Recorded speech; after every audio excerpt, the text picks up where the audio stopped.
Hi everybody, Jonathan Risto here, and thanks for joining me again for another Metrics Monday. Today we're going to be talking to you about vulnerability age. This is yet another metric that I think is important for us to be taking a look at, and generally we want to be doing this early in the program. So what is vulnerability age? This is the time that it is that the vulnerability is present inside our organizations, our environment, that it exists for us.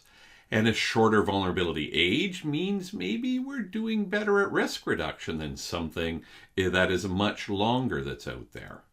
Now, calculating vulnerability age, I'm going to put the formula up here for us. To calculate the vulnerability age, what you need are two dates, the resolution date and the discovery date. What you have to do is take the resolution date, subtract from the discovery date. Fairly simple, and a lot of our tools do that for us today. Now, something else you may wish to consider would be dealing with the average age across multiple assets or multiple things in the environment. So in order to calculate that, you need the sum of all the vulnerability ages that are in your grouping, your category, and you divide it by the total number of vulnerabilities, and that's going to give you the average vulnerability age for that class of assets. You can break this up from criticality, you could do it for public-facing assets, you could do it from remediation deadlines because of criticality as an example. You could even break it up from an ownership perspective, or really where we start to see the power is from a combination of these, and we'll talk more about that when we go into the spreadsheet. Now, what is the benefit? Why would we really care about this? Well, one, it can help us highlight actually some remediation effectiveness. Are we actually getting things out of the environment quick or not? Depending how we group and break the data up, instead of looking at just from, say, overall overarching organizational numbers, maybe as we tailor this down, that could be really helpful. That could help us understand what it's the age for critical assets or critical vulnerabilities, or maybe on the public-facing components. Just some examples of how we can actually do a little bit of tailoring from the asset.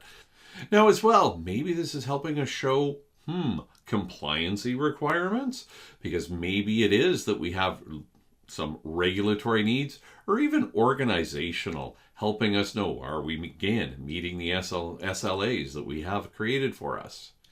Also can help us identify maybe some root cause problems, some trend analysis inside our companies about how things are actually going in certain classes of assets, or maybe across the different technology lines where we might have different requirements for remediation timeframes. All of those could be reasons why and how it can be helpful for us, let alone tailoring it back to the individual stakeholders themselves. So lots of benefits come to us from the vulnerability age metric itself. Now let's go take a look at how we can calculate that. Here you can see I've got some information for us sitting inside the spreadsheet. I've got vulnerabilities listed here. You can see with the specific vulnerability number. I've got the vulnerability release date. I've got date the vulnerability was first found in the environment, and then calculating out some vulnerability ages. We'll get to that in a second. So just some basic information. All of these would be available for us from inside the tools. They may have slightly different terms, but the CVE number should be called probably the vulnerability. The release date could be named something different. The vulnerability first found, first discovered, something like that. But most of our tools contain all of this information for us. And some of them may even be calculating the age. But we do need to understand how we are calculating the age. And you can see here, first thing I've done here is calculated the age, the vulnerability age based on from today, and I take away when it was released.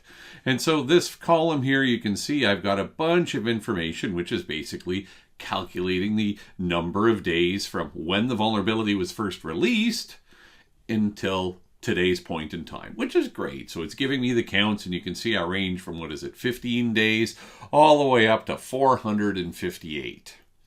Now, the small problem if we're calculating it like this is the fact that, hey, when the vulnerability was released may not be the time when it was first discovered in the environment. Maybe it is or could be really close to that. inside our organization. But it's not guaranteed. Like, what happens if you have a new asset that was deployed yesterday but has a 5-year-old vulnerability? Not really fair to calculate the vulnerability age based on that. So the next column over, what I've done is done the calculations, exact same ones today, taking away the date when it was first found inside our environments. And you can see some of them do change values a little bit.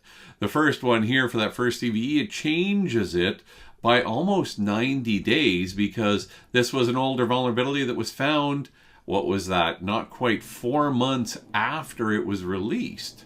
We do have some like the second one here where it was released on November 20th. It was found on December 1st. So these numbers are relatively close together because it was a week until we found it in the environment. Maybe that's the scan schedule that happens because I don't have an agent on that system. Other ones you can see, we have really, they're close as well. 18 days from when released to when we first found it, the age would be 15 days. So it can be quite variety. So would arguably recommend that it's probably better to do it from when it was first found in the environment. Now, something this doesn't take into account at all is, oh wait, what happens if we had these remediated already? Not fair to calculate it from today. So I'm just going to expand a couple more columns for us just to see. What I've placed in here is a column as well of more details, more information that's talking about when the vulnerability was last seen or last found inside the environment. Now, this does pose some slight challenges for us using this to help do the calculation, because maybe you're only scanning every week, as an example. It's not going to be picked up, so it might make this slightly shorter, but it does depend on how we're validating our remediation efforts. If it's based on the scanner and we have agents, this should be very close to today's date. If we're doing network-based scanning because I can't install the agent on, let's pick on the router, that would change it to be the frequency of the scan that we're doing, tying back to one of the other metrics we've already talked about with the scan frequency, helping us understand how long the risk is there. But I'd argue it is a much better way to calculate the vulnerability age, because if I'm taking it from when it's first found in my environment until it was last seen inside the environment, or last found as I have it enabled here, this really is from when it was first discovered internally to the last time we saw it. Now, this information is available from scanners, but we could be pulling this, let's argue, from the patch management system, because maybe that is how we are doing remediation validation. But finding out when it was last seen inside the environment really does give a closer view for the age, at least, of the vulnerability. And you can see some examples here. Let's look at line number 1. We've got, so we said 250 days if it's from the release date. From when we first found it to today is 141, but it's 131 days from when it was first seen until it was last seen inside our environment. Maybe it is that the scan frequency happens every 2 weeks, and so these numbers would end up being the same when the scanner happens. But other ones where you can see there's a great difference, look at the second line as an example. 420 days where it's from today to when the vulnerability was released. And it's 416 days from when we first found it to today. But factoring in the remediation, yeah, I remediated this a long time ago. So it really was 45 days was the age for this vulnerability inside the environment. So it is a much more representative sample, and I would recommend using this to calculate your ages because it's the most accurate. Now, something else you'll want to do with the vulnerability age is, I'd argue, start calculating the average age. Doing the age for one vulnerability, maybe the critical ones that are out there, the sky is falling situations, it would be helpful. But often it's one to group them together. So here we have the average ages of all the vulnerabilities inside the environment. So if we're doing it for the release date, we see the numbers here. We've got since it was first found to today is 168. And from the first found to the, last seen to the first found, the more accurate view of potentially when it was remediated, the average age is 131 days of all the vulnerabilities inside the environment. Now, with that though, I'd argue we might even want to do a bit better. Because when you're having hundreds of thousands of vulnerabilities, that may not be the most useful for us of information. So let's take a look at just a few other pieces of context that we might want to have or do have for some of our vulnerabilities. Let me just unhide these columns to bring them up to light. So items like, are they public facing or not? We highlighted out specifically the remediated column as well, just to highlight that to make things maybe a little bit easier to calculate. I've also put in classes of assets just against some random ones in here. I've got, 5 different categories or 4. And then I've also put in the criticality for extra pieces of context. Now, you're probably wondering why I did that, because maybe we might actually want to look at some ways we can use this context to help understand the vulnerability age. So I'm just going to hide some other columns where I've done some work down below here. What you can see is I'm just going to scroll down here so we can see some of these different ways. And I've done a whole bunch here, and it's to show you how it can help maybe highlight some different trends. First items we've done, I've actually broken them up here in these columns. It's by different classes of assets. So leveraging that piece of context, and I'd argue we'll want to use this last column, so it's the only one I'm going to talk about, so I'm just going to highlight it in bold just to make sure. So the average age for workstations, what we're seeing is 134 days. Servers, 113. The cloud, 158. Ooh, maybe that's highlighting some challenges with some of our processes there. Now, taking a look at the next grouping I had was whether they're public or non-public.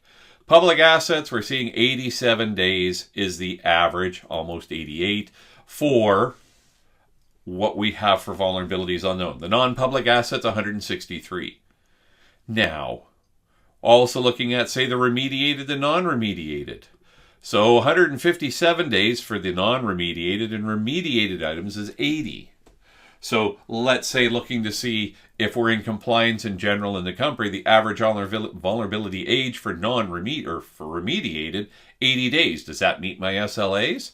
For the non-remediated, it probably doesn't. Now, we can also leverage other pieces of context, as you can see. I've got it broken down by an ownership, so let's call it the business owner, helping to tailor the metrics down to help them understand exactly what's relevant. So Sally, you can see, is by far the worst from the average age at 228 days, but maybe she's in an operational technology environment, and that could be fine. Fred, we can see, is 103. Trisha's doing great at 11.5.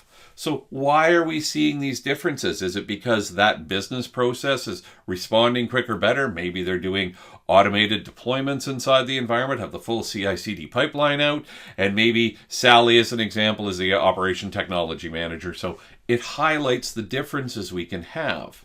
Now, the last grouping, just taking a look at these, I've broken it up by the critical, high, mediums, and low. This also helps to track and look at it from an SLA perspective. Criticals are obviously doing better than the highs. Highs seems a little bit long, but depends what our remediation timeframes are. Mediums at 180 and lows at 221 days. Now, something else you can do, and I do not have any of this put on the screen, is start grouping some of these together. So what's the average vulnerability for critical vulnerabilities for Sally that are on public assets? So you can see how you can start to group these together, layering in the pieces of context to really start getting the benefits and understanding and really tailoring it down to help people, help the business owners, and help us maybe start to find some problems inside the environment. Because it's not, this is what the company is doing.